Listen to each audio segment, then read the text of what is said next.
मुबारक दिन पे आपको याद करना पड़ा।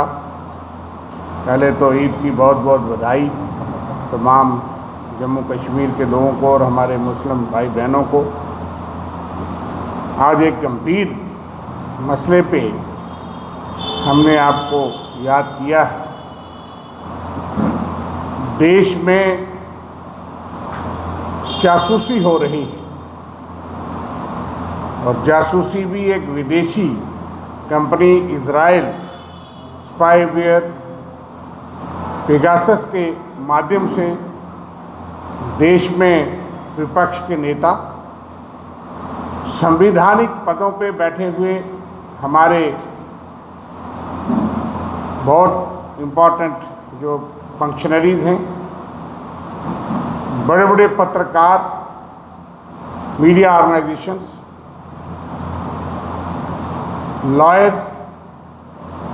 यहाँ तक कि खुद के कैबिनेट के मंत्री बीजेपी सरकार के केंद्र में, सोशल एक्टिविस्ट्स, कई न्यायाधीश, मुख्य चुनाव अधिकारी उस वक्त के आयुक्त और ऐसे कई बहुत अहम नाम जो हैं उजागर हुए हैं मीडिया के रिपोर्ट्स के माध्यम से,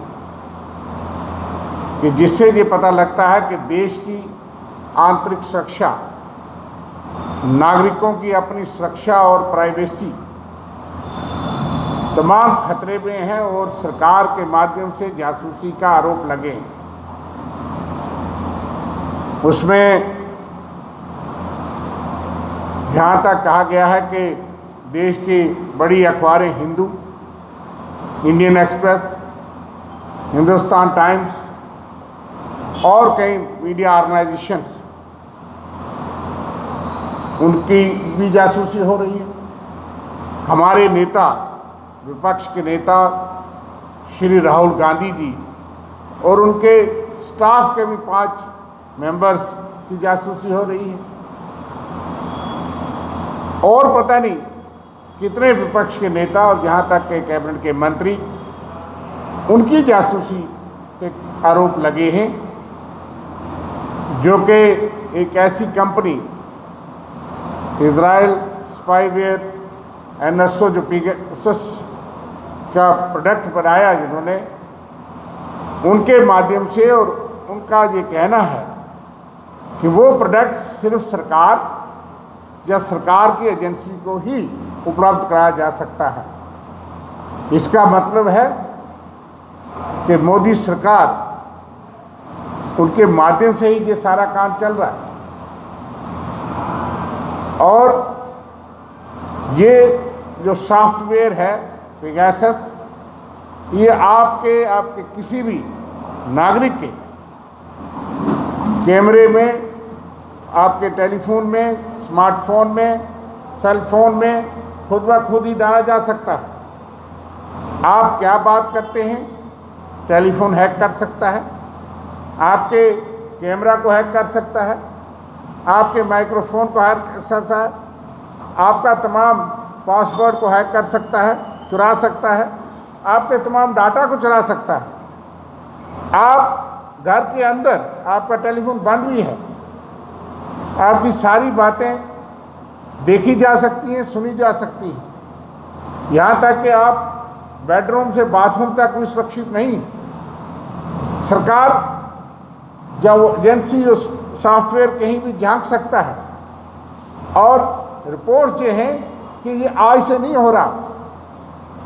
2019 के जनरल चुनाव से कहीं पहले इस तरह की जासूसी देश के अंदर चल रही है।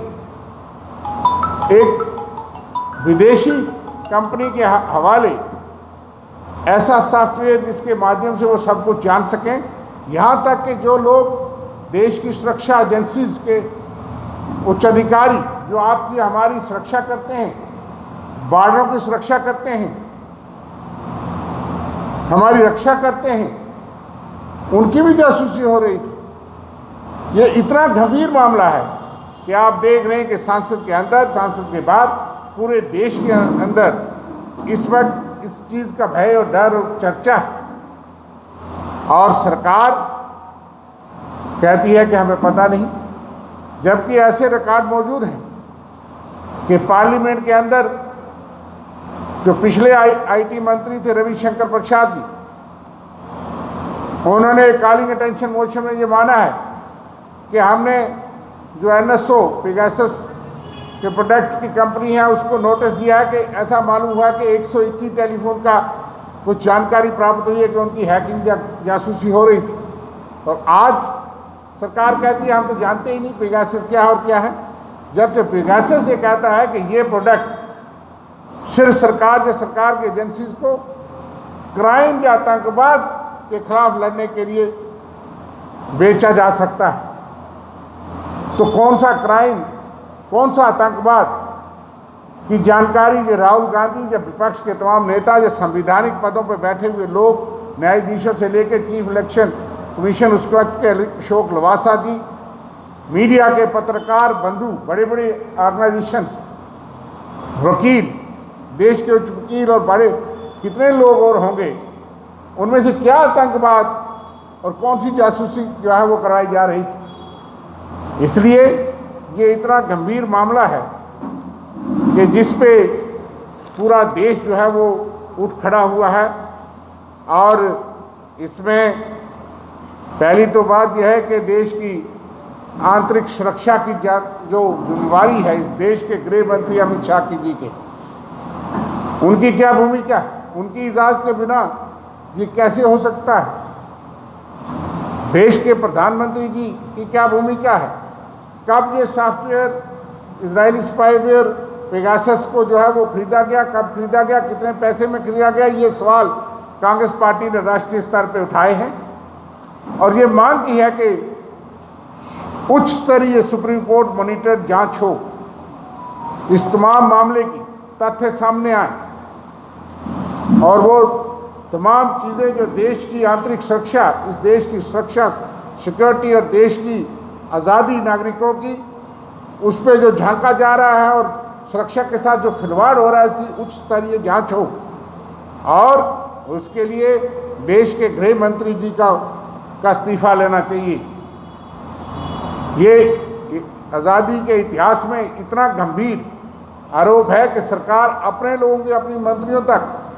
तमाम विपक्ष और किसी भी नागरिक की अपनी मर्जी से जासूसी कर सकती है। बहू बेटियों की, किसी की भी जासूसी हो सकती है। ऐसी कंपनी को कैसे यहाँ पे जो है वो जासूसी का इजाज़त मिली और किसने खरीदी, कब खरीदी, कितने लोग उसके घेरे में, इसकी उच्च स्तरीय जांच हो। इस चीज़ की ज़ोरदार मांग कांग्रेस पार्टी पूरे देश भर में कर रही है, तमाम विपक्ष और बाकी लोग भी कर रहे हैं। संसद से सड़कों तक इस मामले को उठाया जाएगा क्योंकि ये मामला बहुत ही गंभीर है। देश की सुरक्षा, देश की आज़ादी, देश की नागरिकों की आज़ादी, प्राइवेसी, उस पे ऊपर एक सबसे बड़ा प्रहार और हमला है। इसलिए इसकी मांग को लेके हम सब आपके सामने, मेरे साथ हमारे वरिष्ठ नेता रमन भल्ला जी, ठाकुर बलवान सिंह जी जो महासचिव हैं, बहुत पुराने नेता हमारे डॉक्टर मनमोहन सिंह जी, हम कांग्रेस पार्टी के इस मंच से, इस माध्यम से ये मांग करते हैं कि इसकी उच्च स्तरीय, माननीय उच्चतम न्यायालय के माध्यम से जो है वो पूरी जांच हो। देश की सुरक्षा की बात है, सुरक्षा एजेंसी, संवैधानिक पदों पे न्यायाधीशों से पत्रकार, मीडिया की इंडिपेंडेंस और प्राइवेसी की बात है, आज़ादी की बात है। और सरकार के बगैर जब वो सॉफ्टवेयर किसी को मिल नहीं सकता तो किसकी परमिशन और किसके इशारे और किसने कितने पैसे से वो खरीदा। उस देश में ये जासूसी पिछले कई सालों से जैसे आरोप हैं वो करवाई जा रही है, ये बहुत ही गंभीर मामला है। इसलिए कल इस पे हम जम्मू में राजभवन की तरफ कूच भी करेंगे और ये इस मांग को लेके कि उच्च स्तरीय जांच हो, जो कि कांग्रेस पार्टी और बाकी विपक्ष ने पूरे देश भर में उठाया है, और देश के गृह मंत्री इसकी जिम्मेदारी लेते हुए जांच तक इस पद से इस्तीफा दें या उनका इस्तीफ़ा लिया जाए और पूरी चीज़ें देश के साथ साझा किया जाए कि किस तरीके से ये हमारी आंतरिक सुरक्षा और आम आदमी की, आम नागरिक और इम्पॉर्टेंट पदों पर बैठे हुए लोगों की सुरक्षा और प्राइवेसी पे हमला कैसे मोदी सरकार जो है उसके दौरान जो हो रहा है, इसका गंभीर नोटिस लेते हुए पूरी देश की जनता से हम ये अपील करते हैं कि वो जागरूक हों और इस बात के लिए उठ खड़े हों कि सरकार अपने और तमाम लोगों की, नागरिकों की इस तरह से जासूसी करवा के इस देश की सुरक्षा को खतरे में डाल रही है। और ये बहुत ही गंभीर, इतिहास में एक जो है वो घटना है जिसकी उच्च स्तरीय जांच के बगैर जो है मैं समझता हूँ कि देश के साथ इंसाफ नहीं होगा।